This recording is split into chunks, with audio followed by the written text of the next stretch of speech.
This patch here was the last unit that I was assigned with before the ban took place. For the trans service members, a lot of us, like I can't put this uniform on right now because I don't meet the dress and appearance standard.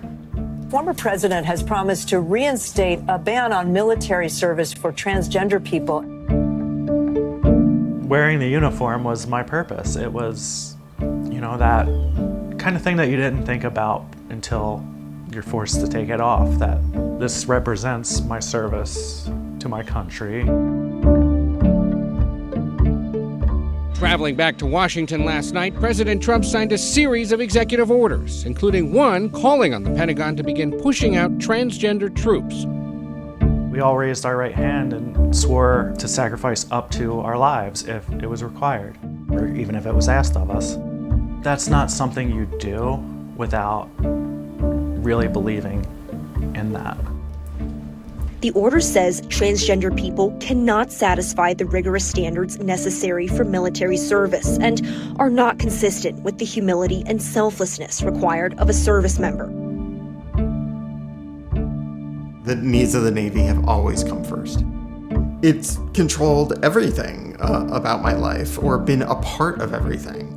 Looks like the Supreme Court is allowing President Trump to implement his ban on transgender people serving in the military, at least for now. I served for 16 years. I missed births, I missed several deaths. I have some tattoos that are memorial pieces because I was on deployment and couldn't get away. I dedicated everything, all of my brain power, my heart and soul to this organization, to now see that they don't want me. It makes me feel not just replaceable, but like lower than low, like trash. It basically lays out scenarios that are virtually impossible for anyone who identifies as transgender or who has gender dysphoria to continue to serve in the military. If you think you support the troops and support veterans, and you think that someone who's trans hasn't fought and died for your rights, you're wrong. The Pentagon issued a memo setting a departing deadline of June 6th for active component service members to voluntarily leave the military. The deadline for those in reserve component service is July 7th. After those dates, involuntary separation begins.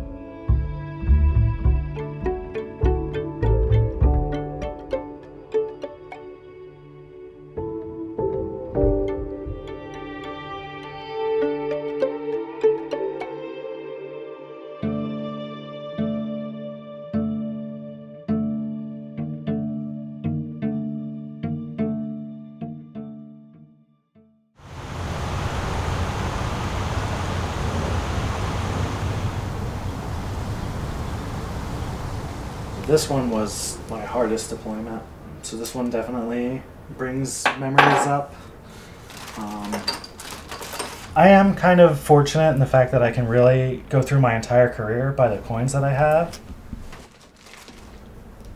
From my very first, day as an airman to my first deployment, second deployment, third deployment.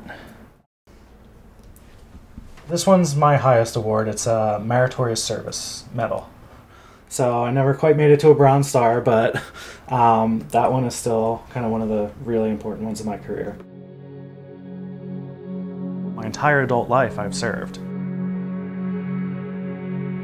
I had no intentions of not being a career military. There was no real, backup plan. This just kind of blindsided me out of nowhere. I decided I wasn't going to voluntarily separate. I was going to fight to stay in, and I was still going to, continue to serve my country. I was placed on an administrative leave. I could get a phone call in an hour that they say, hey, you need to come back to work. And I would have to, cut my hair again and meet all of those standards, use those facilities. I could get a phone call tomorrow, hey, tomorrow's your discharge date. Or I could be here another 6 months. At the drop of a hat, I could just go to being unemployed. And now I have no benefits, I lose that income, all of that stuff.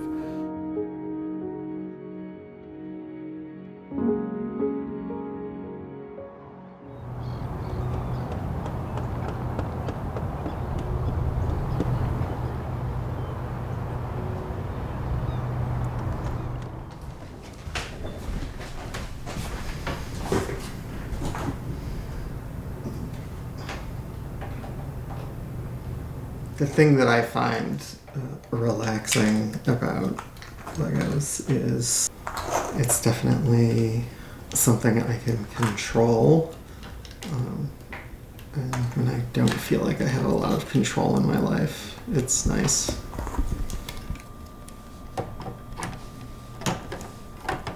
I'm still on active duty. I'm being paid not to go to work. And I'm sure people are like, oh, that must be great. And no, it's not great. What I'd rather be doing is working on the Navy's mission, and I can't. I'm just stuck, and my family feels stuck. Right now, I'm on an administrative absence status, awaiting approval of my retirement. I did not want to retire this fall. I'd been working my whole career towards like, oh, I want to be, a captain in the United States Navy. I was confirmed by the United States Senate for that promotion. I was supposed to have been promoted to captain on September 1st of 2025. I got a letter telling me that I was not fit for promotion with no real further details. It's devastating. Having to choose between my identity as an officer and my identity as a transgender woman is like asking me to choose which one of my children I love more. Both things are just so integral to who I am that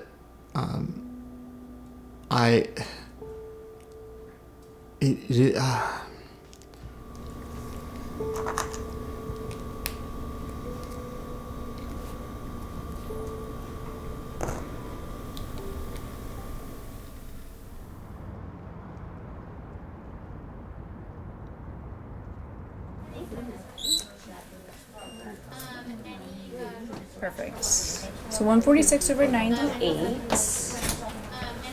Can you tell me the last time you had something to eat? Before 10 p.m. last night. Okay. What about to drink? I cut myself off at 8:20. Oh, wow.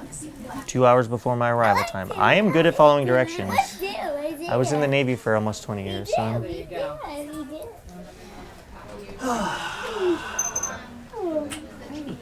Goodbye. Bye. No, you're not going anywhere. Come here, sweetie. The biggest thing that hurts is that I wasn't able to leave the Navy on my terms. I'm lucky in that I was actually medically retired for my autoimmune condition shortly before the trans ban could be effected. I was trying to fight and stay in. I was. And then I gave up. I stopped that fight because it wasn't worth it, because they were just going to kick me out anyway. Putting on the women's uniform for the first time felt amazing. And then my leadership pulled me in and had to talk to me and say, you're not going to be able to wear the women's uniform anymore. It was just heartbreaking, because I was finally seen as the professional, the leader, the warrior that I was as a woman. And then I had it taken away.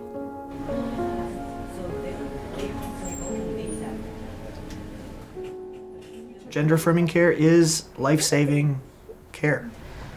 I'm excited to hear what her new voice is going to sound like. I love you too. The statistics show that trans people who have supportive people in their life, who have access to gender affirming care, don't just live, but they thrive. Good. They can have joy, they can have community. They can be members of society, they can give back. You know, but you're taking that away from people, basically. Hey, I love you. All right. Drive I love you safely. too. I will. Okay. My phone's off, so you'll.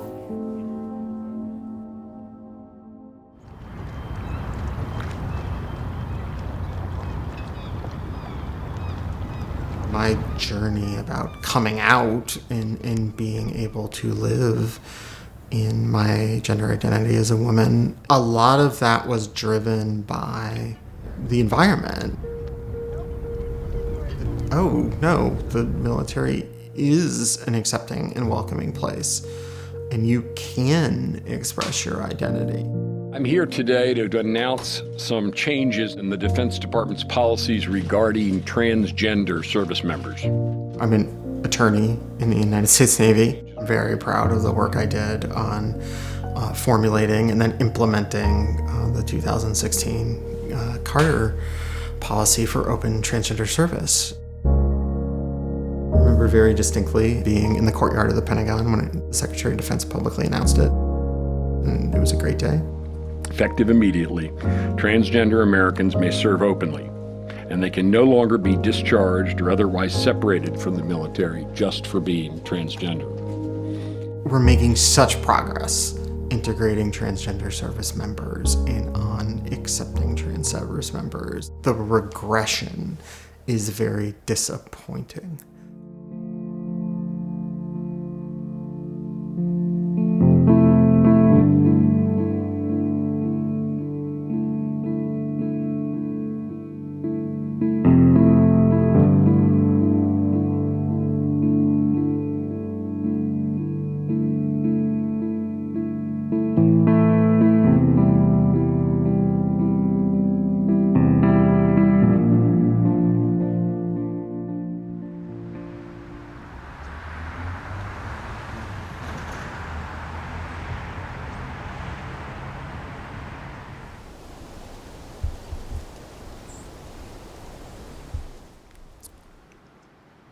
When the executive order was dropped, I kind of felt like my life was starting to fall apart.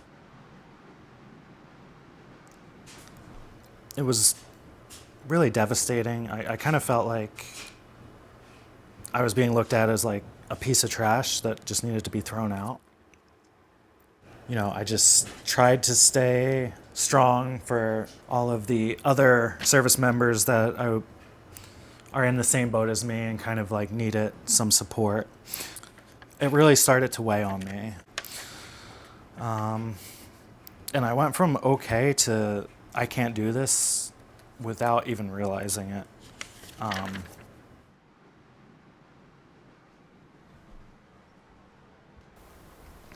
So I did break down at one point and tried to take my own life,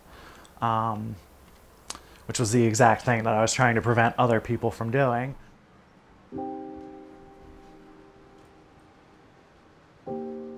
Luckily, I had the right people that kind of caught what was happening.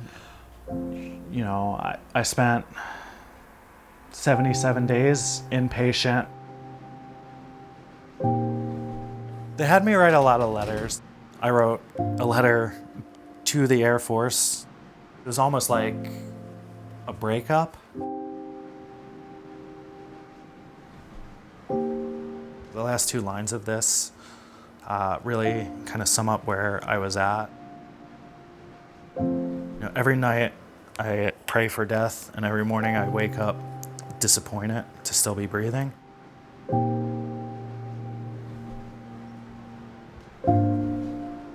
That was one of the super low points of my life, and really of this whole journey.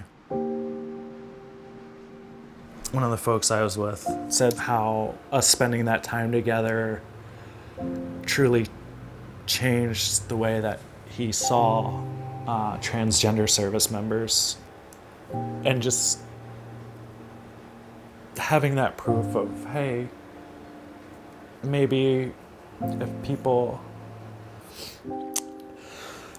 get to really know me and see me for what I am and not just, you know, what they've been told I am, that, you know, things really could get better. And that really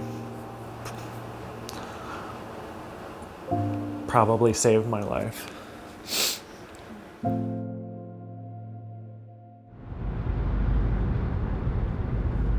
This is the exact way that I used to drive to work every day.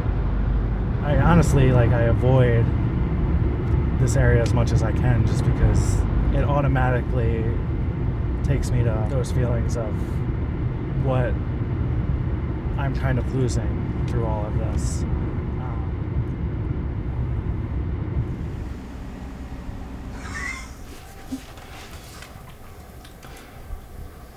Alright, so here's me, and then you are... Right over there. You are? Right there, yeah. Yeah, that was on our way out, leaving the base. Yeah. We finally got somewhere that had... Oh, remember this night? This is a night... I do remember that night, Joe. Oh, man. I could smell that. Is it weird? Yeah, no. Smell So I was just thinking the same exact thing, dude. I could smell that. I can feel it and smell it. I could feel it and smell it and just know it. In Kandahar in 2012, we got hit with a burst of 3 or 4 rockets. I'm out there trying to look with this little flashlight, and all of a sudden I hear, shoo! And then everything went quiet.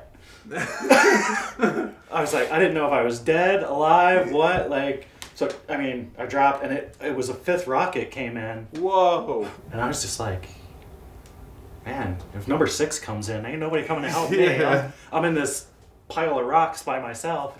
At least I know they won't see my flashlight.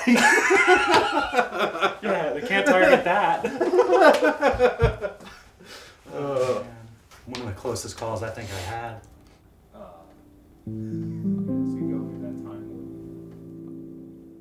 A lot of us are fighting to stay in. That's gnarly to me. I can't believe...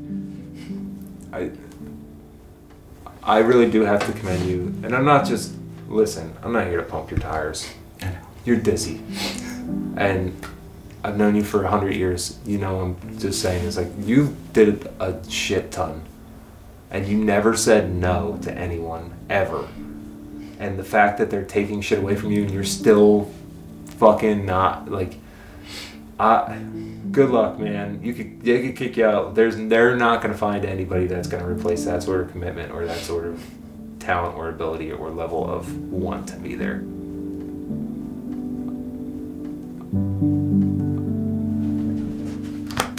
Oh, it's good seeing you. It's good seeing you. Yeah, you too.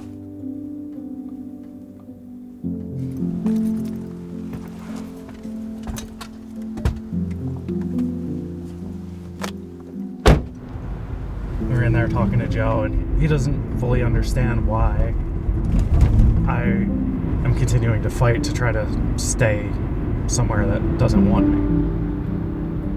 The only answer that I could come up with is this service is bigger than me.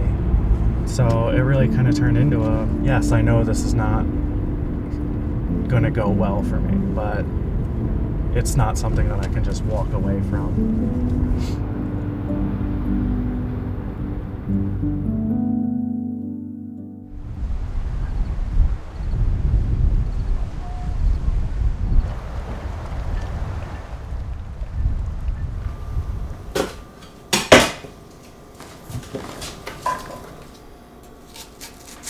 Over a lifetime, I'm losing hundreds of thousands of dollars in retirement pay.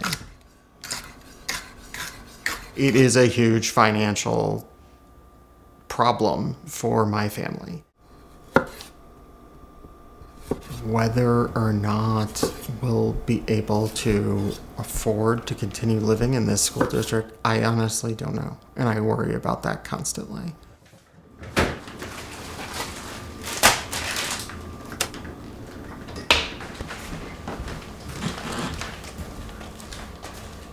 Being a Navy family was so much of our family identity. They previously perceived the Navy as something that they were part of, and that was something that made their life better, that supported them, and now they just feel rejected by it.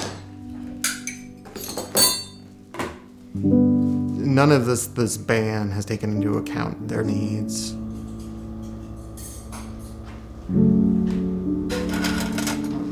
I didn't cause this. I didn't ask for it. I still feel very responsible for this, and that I somehow failed in not anticipating this. This is just not where I had planned to be at this point. It's not where I want to be.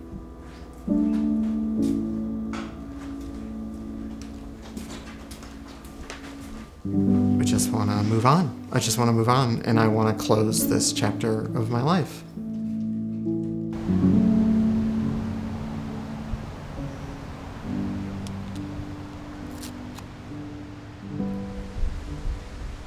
One of the things I like the most about living in the area is I'm never too far from the ocean.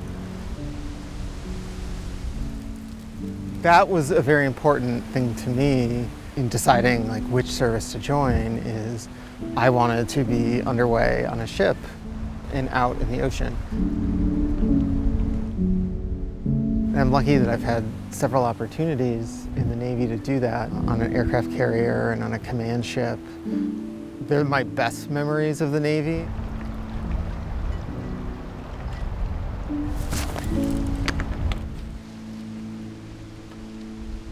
That experience and that time, I look back on very fondly, and that's something that can't be taken away from me.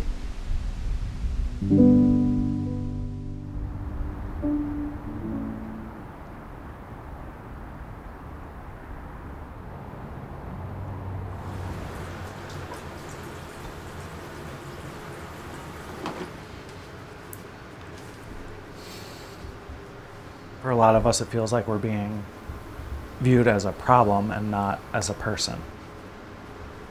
We just want to exist and live our lives. It's really that simple. And, I feel like somewhere that got lost. I'm at a point now where I accept that this is happening to me. I won't be an airman anymore. But I'm still an airman. Like, it's still a part of who I am. It's just a part of who I am that unfortunately has to end much sooner than I had planned for it to.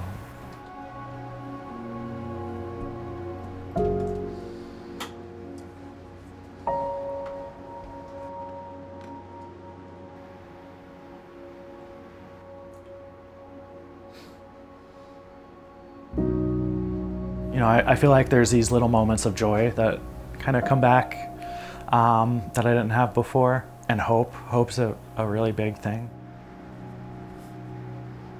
I wouldn't say excited for the future, but I see a future. I see a purpose out there. So it's kind of just defining what that's going to be for me.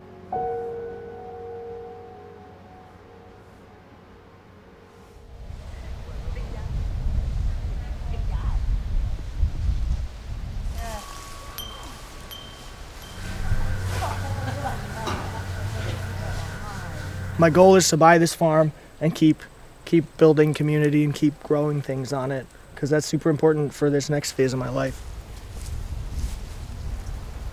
4 is fine, I think. Okay. Should be good. Yeah.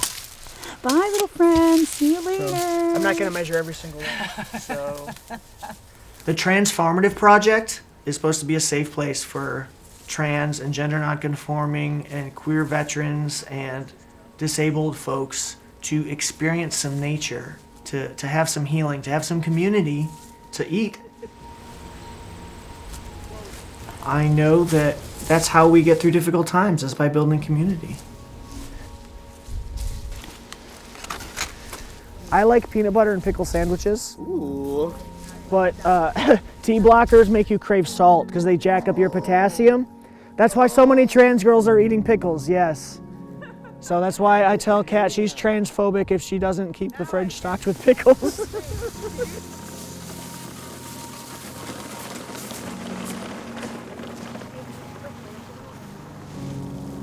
I've constantly looked for meaning, for a mission, for some way to serve, some way to help people. And a lot of that time, I didn't know who I was.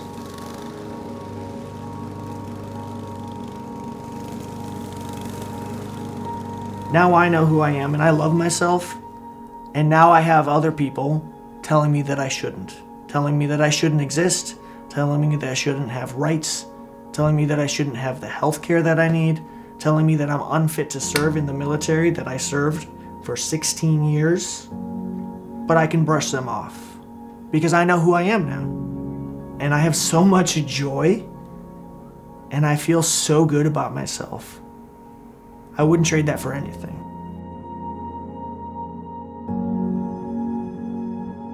To the people who implemented this ban, you're eventually going to lose. Queer people, trans people have always been here. And we know how to survive. And we're going to continue living and thriving and having joy and building community. We're going to continue on long after you're gone. Long after people forget about you. Long after the statues of you have been toppled. Queer people will still exist.